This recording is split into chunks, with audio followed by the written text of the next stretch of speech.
नमस्कार माझा तुम्ही पांडुरंगा पांडुरंगा कर प्रथम नमन दुसरे चरण संतांच्या त्यांच्या कृपा झाले कथेचा विस्तार बाबाजी सद्गुरुदास ओम नमो ज्ञानेश्वरा करुणाकराय दयाळा तुमचा अनुग्रह लाभलो पावन झालो चराचरी मी कडा कुसरी काहीच नेतो बोलतो वचने अति भाविका एका जनार्दनी तुमचा दास त्याची आस पुरवा गुरु ब्रह्मा गुरुर्विष्णू गुरुदेव महेश्वरा गुरुर साक्षात परब्रह्म तस्मै श्री गुरुवे नमः चले आओ जी पवन कुमार हमारे हरि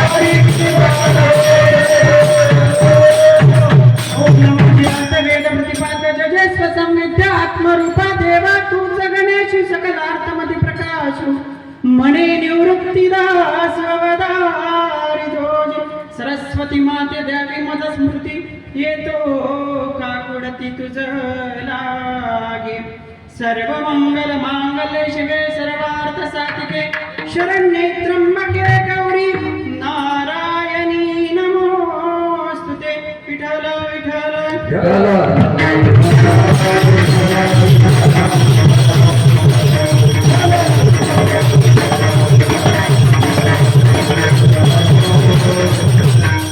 सकळ देवाचे दैवत सद्गुरुनाथ एकला राम केला ब्रह्मज्ञानी वसिष्ठ मुनी सारका कृष्ण गुरु सांदीपनी पूर्ण ब्रह्मदावीरे कृष्ण गुरु सांदीपनी पूर्ण ब्रह्मदावीरे तुका म्हणे सद्गुरु सेवा सर्व देवा वरिष्ठ कृष्ण गुरु सांदीपनी पूर्ण ब्रह्मदावीरे विठ्ठल विठ्ठल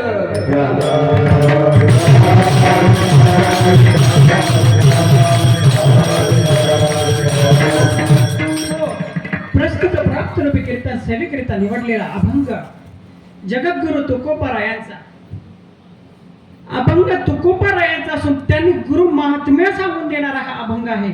प्रथम चरणात त्यांनी सांगितलं आपल्याला की रामाला गुरु करावा लागला, त्या अर्थी भगवान श्री कृष्णांना गुरु करावा लागला आणि या दोघांना जर गुरु करावा लागला तर ते मनुष्य रूप धारण करून त्यांना तो गुरु मध्ये साक्षात परमात्मा येतो म्हणजे त्याचंच स्वरूप आपले स्वरूप आपल्यामध्ये पाहण्यासाठी गुरुचं सानिध्य त्यांना प्राप्त करून घ्यावं लागलं.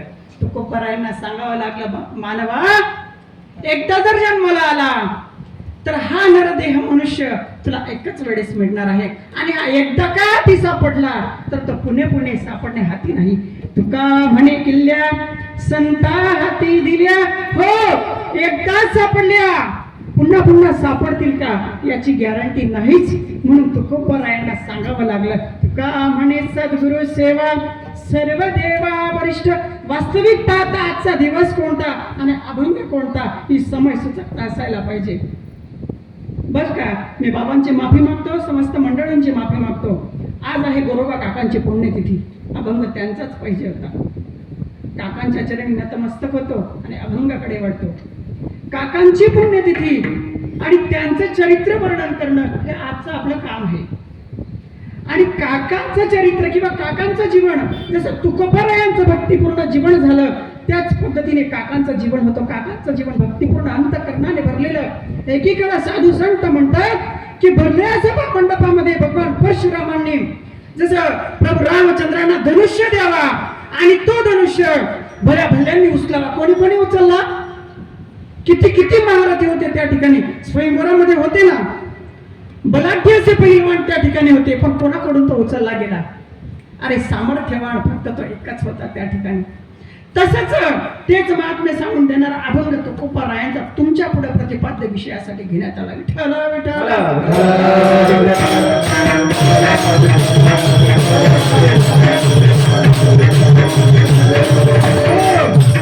भक्ती करायची, कोणाची करायची, कशी करायची, केव्हा करायची आणि कुठे करायची. आमचे बाबा म्हणतात, कोण म्हणता आम्हाला ते माहिती नाही. आम्ही फक्त या मंडपात बाबा एके बाबा आणि बाबा दुने बाबा या व्यतिरिक्त आम्हाला काहीच माहिती नाही.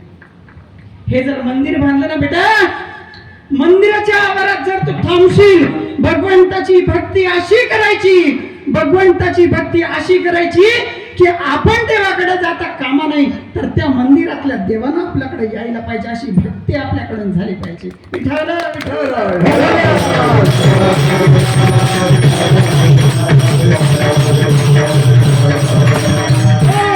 भक्ती भक्ती आपल्याला म्हणजे तुम्हाला आणि मला जरा प्राप्त करून घ्यायची असेल तर सद्गुरूचं सानिध्य आपल्या जीवनात तेवढं बळकट असायला पाहिजे. आणि तो सद्गुरू तुम्हाला आणि मला प्राप्त झालेला आहे. आणि आपण किती भाग्याचे. आम्ही दैवाचे दैवाचे दास पंढरी रायाचे. आम्ही दैवाचे दास पंढरी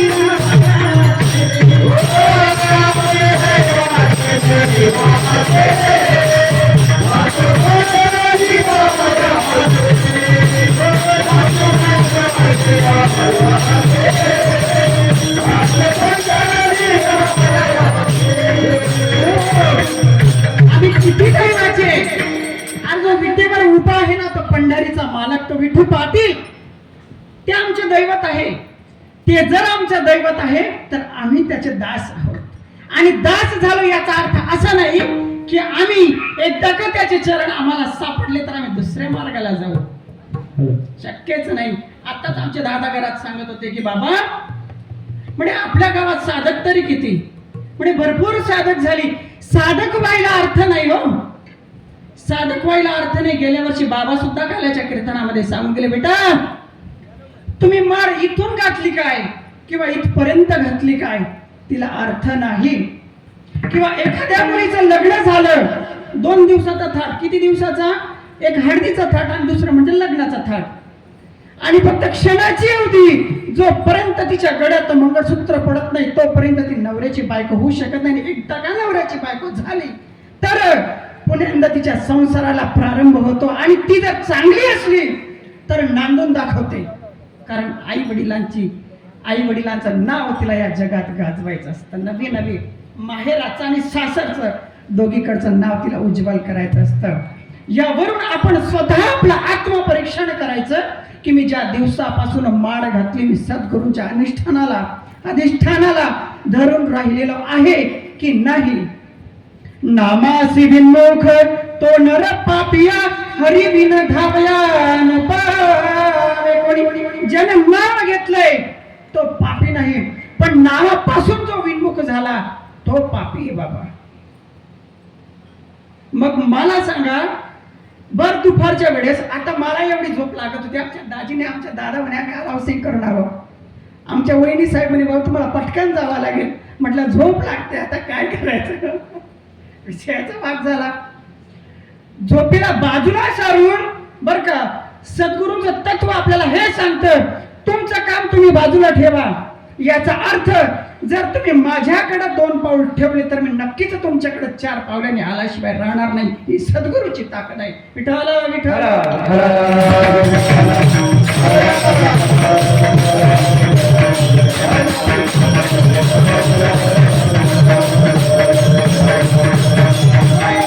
आणि प्रत्येकाला प्रश्न पडतो, हा तुम्ही जर मंडप उभा केला तर तुम्ही फक्त या नामा व्यतिरिक्त तुम्ही दुसरं काही सांगतच नाही. अरे वेड्यानं, मला एकच सांगायचंय, ज्या नवऱ्या मुलीचं लग्न झालं ना तर ती अगोदर काय सांगते, माझ्या आई वडिलांचे संस्कार मी तुम्हाला सांगून दाखवेल, माझ्या आईचे संस्कार कसे, माझ्या बापाचे संस्कार कसे, ज्या समाजामध्ये मी वावरत होती त्या समाजाचे संस्कार कसे. आणि तिला जर सासर वेगळं भेटलं ना तर माहेराच्या संस्काराचा आणि सासरच्या संस्काराचा ताळमेळ तिचा कधीच बसत नाही, बसतच नाही. आणि एकदा का तिला ते सानिध्य प्राप्त झालं तर तिच्या आनंदाला पारावार सुद्धा उरत नाही. म्हणूनच आपण ते प्रमाण घेतलं, आम्ही दैवाचे दैवाचे दास पंढरी रायाचे. ते सद्गुरूचं सानिध्य प्राप्त करून घेण्यासाठी एकमेव मार्ग तो म्हणजे काय, आजचा हा दिवस उजाडला पुण्यतिथीचा गोरोबा काकांचा. आणि काकांनी आपल्या दादांनी बघा ना किती सुंदर आयोजन केलेलं आहे, आयोजन सुंदर केलं बरं का. आणि दिवसही तसाच निवडला, कारण बुद्धिमान व्यक्तींची लक्षणं ही अशीच असतात. काकांच्या पुण्यतिथी निमित्ताने किंवा आता हा सालाबादाप्रमाणे चालत आलेला पुण्यतिथी 16 वर्ष चौथे ना, वर्ष चौथे. आणि इतक्या आनंदाने हा सोहळा पार पडतोय. कोणी वाढेल किंवा कोणी घटल याचा विचार संजो आपण बिलकुल करू नये. मी तुम्हाला हात जोडून सांगतो, कोणी वाढलं काय किंवा कोणी घटलं काय, मी तुम्हाला एकच सांगतो, आपल्या रांजणातलं पाणी रांजणात नाही त्याच्या वरती गेलेलं आहे. म्हणून कोणी वाढेल याचीही अपेक्षा आपण ठेवायची नाही, आणि कोणी त्याच्यावरून ग्लास भरून घेऊन जाईल याची अपेक्षा ठेवली तर चांगलंच आहे. परंतु ते जर त्याने प्राशन केलं तर त्याच्या जीवनाचा बेडा पार आहे. आणि जर घेऊन त्याने उलटी केली तर तो उलटा झाल्याशिवाय राहणार नाही. ही सुद्धा सद्गुरूची ताकदच आहे. विठ्ठल विठ्ठल.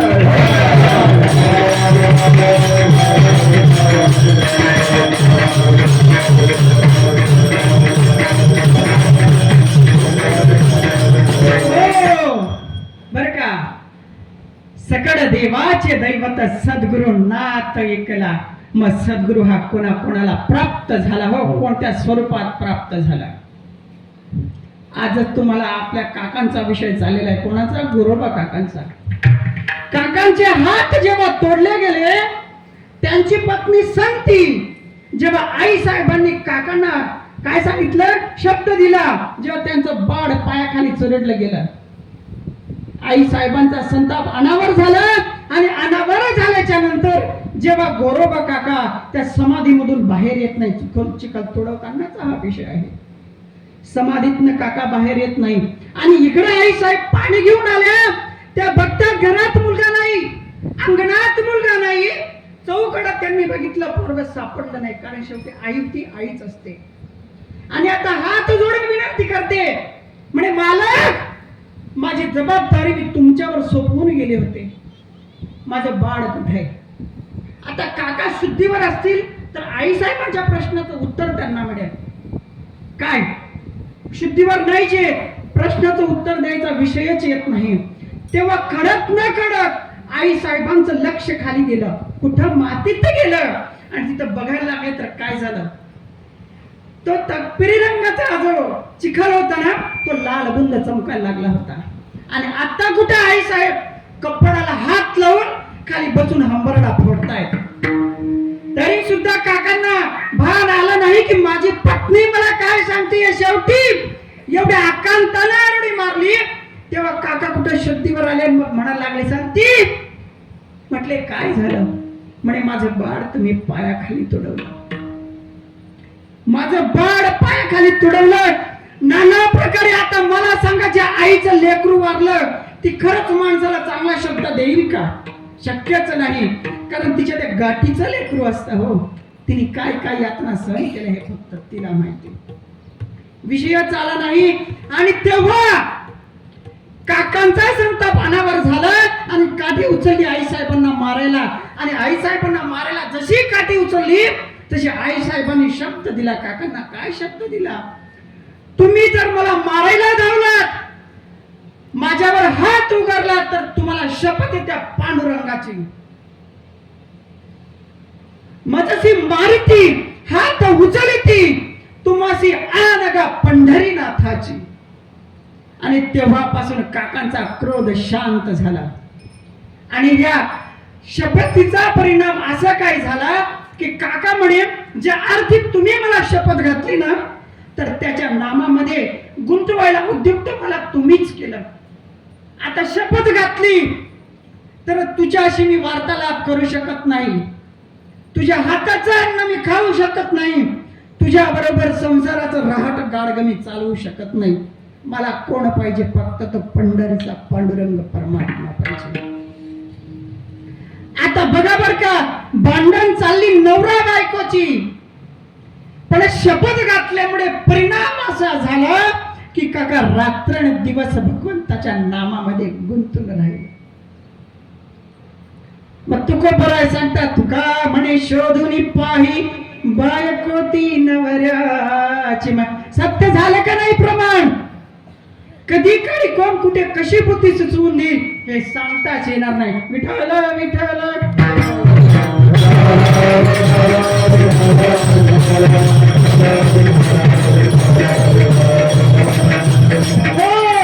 म्हणून तुकोबरायांना सांगावं लागलं, सगळं देवाचे दैवत सद्गुरु नाथ एकला.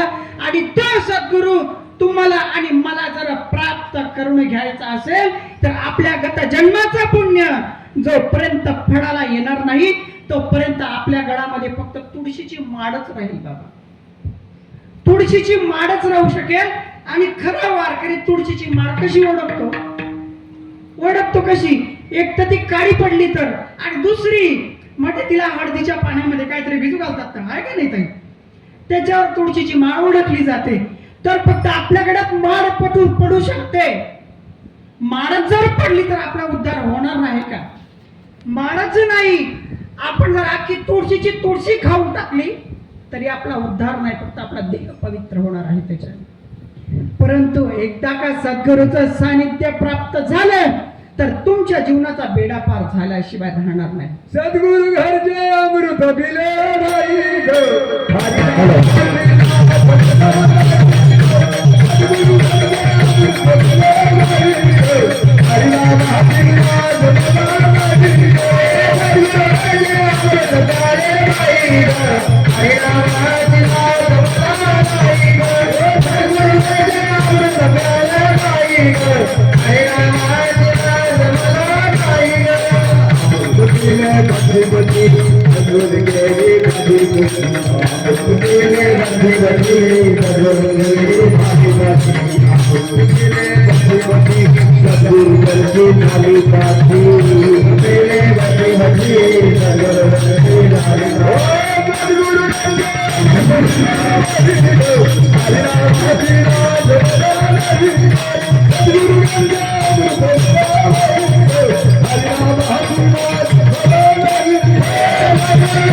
पिले नाही ग.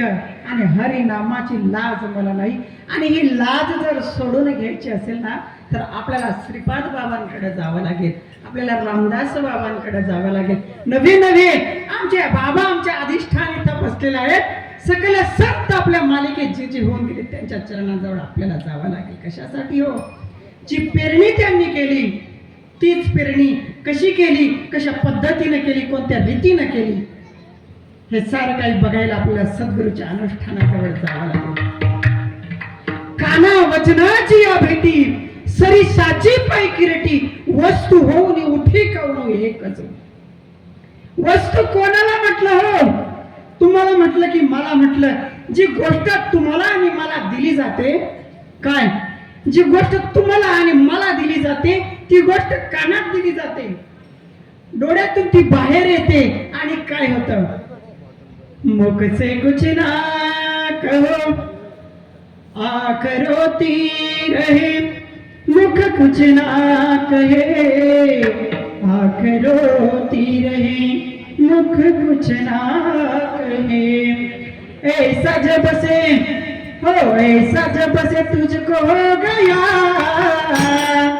ऐसा जब से तुझको हो गया, तुझको रब से प्यार हो गया, ऐसा जब से तुझको हो गया, तुझको रब से प्यार हो गया, ऐसा जब से तुझको हो गया, तुझको रब से प्यार हो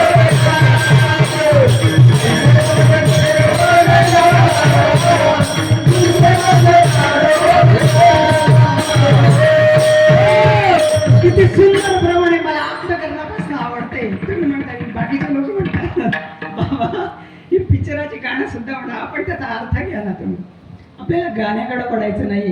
किती सुंदर आहे. त्या स्त्रीनं झरोक्यात बसून त्याचा इंतजार करावा. कोणाचा? ज्याच्यावरती प्रेम करते त्याचा इंतजार, म्हणजे त्याची वाट ती बघत होती. किती अंतकरणाने बघत होती. अश्रूनी माझे डोळे भरलेले आहेत. भूक लागली पण वाटत नाही जेवण करावं असं, पाण्याची तहान लागली पण वाटत नाही पाणी घ्यावं असं, कंठ अवरुद्ध झाला हंबरडा फोडावा असंही मला वाटतं. पण चार लोक ऐकतात म्हणून मी शांत बसली. कशासाठी? फक्त तुझ्यासाठी. हरी तुझ्या मुरलीन सारे मन मोहिले माझे, हरी तुझ्या मुरलीन सारे मन मोहिले माझे, हरी तुझ्या मुरलीन सारे मन मोहिले माझे, हरी तुझ्या मुरलीन सारे मन मोहिले माझे. तिची अवस्था तशीच झाली माऊलीची बर का. कोणासारखी? राधा राणी सारखी. अहो तिचं मन पालटलं ना. कोणासाठी पालटलं? त्याच्यासाठी पालटलं ज्याच्यावरती माऊली प्रेम करत होती त्याच्यासाठी.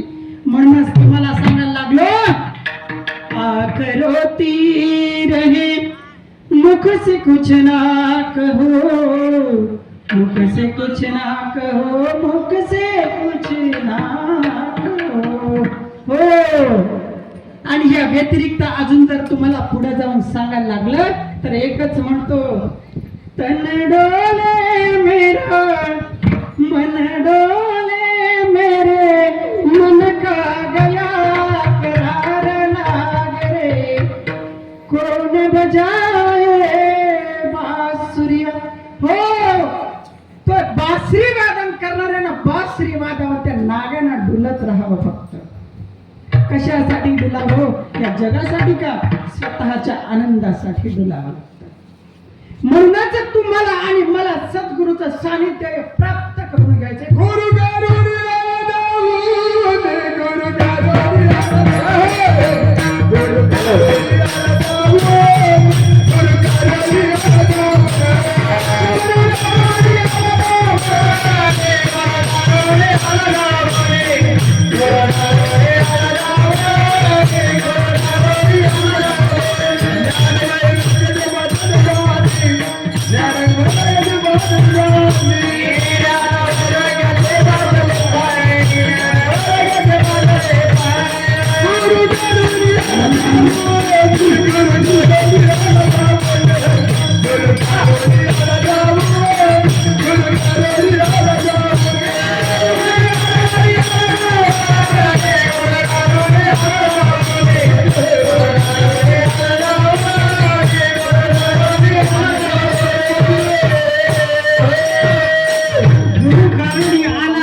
सद्गुरूचं अनुष्ठान, सद्गुरूचं अनुष्ठान.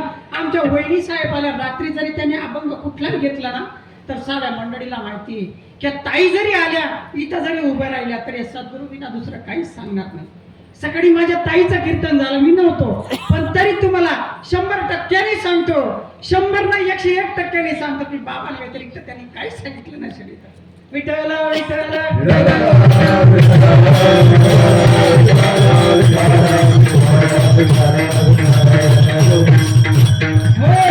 म्हणून तुकोबरायांना प्रथम चरणात सांगावं लागलं, सकळ देवाचे दैवत सद्गुरू नाथ ऐकला. कारण त्याच्या विना बेडा पार करणारा जीवनामध्ये कोणीच भेटू शकत नाही. मग सद्गुरू हे कोणाकोणाचं अधिष्ठान झालं. नामदेवरायांच्या जीवनात सद्गुरूंचं अधिष्ठान प्राप्त झालं तर तुकोबरायांचा नामदेवरायांच्या जीवनाचा बेडा पार झाला. तुकोबरायांच्या जीवनात सद्गुरूंचं अधिष्ठान प्राप्त झालं तर तुकोबरायांच्या जीवनाचाही बेडा पार झाला. आणि एवढंच नाही तर जगज्जननी जगदंबेला सुद्धा सद्गुरूंचा अनुग्रह आहेच. देवी भागवतामध्ये जर डोकावून बघितलं तर हो. आणि जर तुम्ही म्हणत असाल तर देवीला अनुष्ठान सद्गुरूचं हे कसं काय बर का? सद्गुरूचं अनुष्ठान देवीला कसं? कारण आपण जर काही भेद पाहायला गेलो ना तर पुढे ब्रह्म चालतो आणि माग माया चालते. हो, कारण मायेविना बलत्तर ब्रह्म आहे आणि ब्रह्म विना बलत्तर माया आहे. आणि दोघातला जो घोड चालतो ना तो घोड म्हणजे तुम्ही आणि मी घेतलेलं नामाचं अनुसंधान आहे.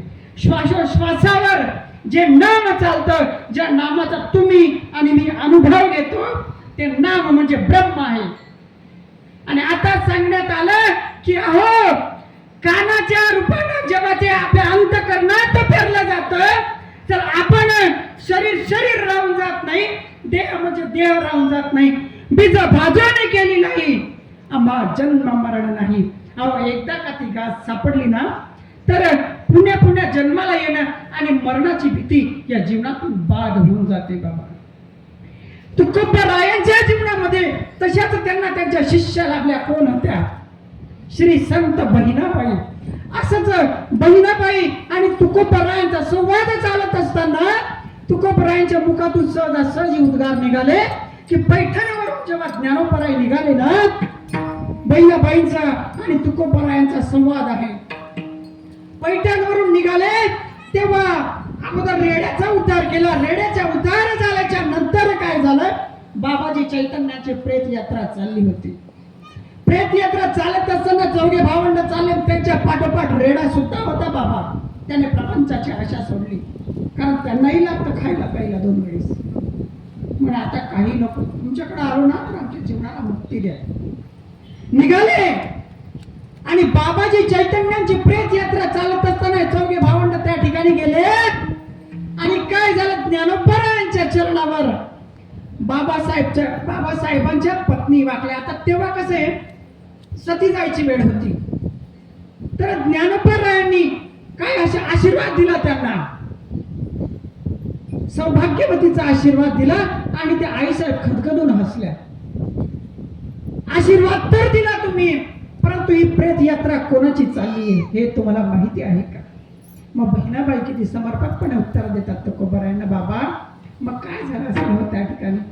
आता ज्ञानोबराय जर म्हटले गेले तर साक्षात परब्रह्म महाविष्णूचा अवतार आहे. महाविष्णूचा अवतार सखा माझा ज्ञानेश्वर. मग त्यांचा शब्द खोटा ठरेल का? म्हटलं नाही. जेव्हा त्या आई साहेबांनी सांगितलं हे प्रेत जे पडलं आहे ना ते माझ्या नवऱ्याचं आहे आणि तुम्ही मला सौभाग्यवतीचा आशीर्वाद तुम्ही मला कसा दिला? निवृत्तीदारांनी सांगितलं म्हणे ताई माझ्या ज्ञानोबावर माझा परिपूर्णतया विश्वास आहे, कारण संतांच्या तोंडून निघालेला शब्दानुशब्द 100% खरा निघत असतो. माझ्या ज्ञानोबानी जो शब्द तुम्हाला दिला तो खोटा ठरणार नाही. मग बहिणाबाईंना किती आनंद झाला तेव्हा त्यांच्या तोंडून सहजासहजी बर का तुम्ही आपण म्हणतो की आरडे अंतःकरणातून येते. खरं जर आपण सद्गुरूंना बोलावलं, सद्गुरूच्या अधिष्ठानाला आपण इथून बेबीच्या देठापासून जर आपण आरोडी मागू ना बाबांना साक्षात आल्याशिवाय त्या ठिकाणी बाबाजी चैतन्य येऊन तर बसलेच. बंद सुद्धा तुटले, परंतु बहिणाबाईंच्या तोंडून किती सुंदर उद्गार निघाले. सचिदानंद सचिदानंद म्हणता तटा तटा तुटती बंद, तटा तटा तुटती बंद, तटा तटा तुटती बंद.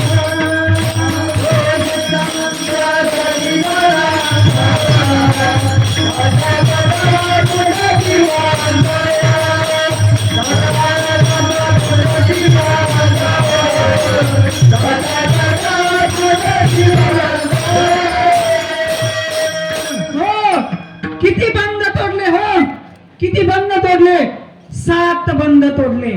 आणि तुम्हाला आणि मला बंद आहेत तरी किती? मुलाधार चक्रापासून ते सहस्राकारापर्यंत त्याच्याही पलीकडे जर तुम्ही जाल तर सद्गुरूची कृपा तुम्हाला आणि मला तेवढीच प्राप्त झालेली आहे. आपले सद्गुरू तेवढे बळीवंत आहेत बरं का. जर त्यांनी ते 7 बांधले ते वेढे तोडले ना तर तेव्हा बाईंना परत सांगावं लागलं, बाबा तटा त्यांची बंधनं तुटली, मग माझ्या जीवनातली कधी तोडाल तुम्ही? मला सुद्धा तो आनंद प्राप्त करून घ्यायचा आहे. आणि मग हा आनंद मला कधी प्राप्त होणार आहे मला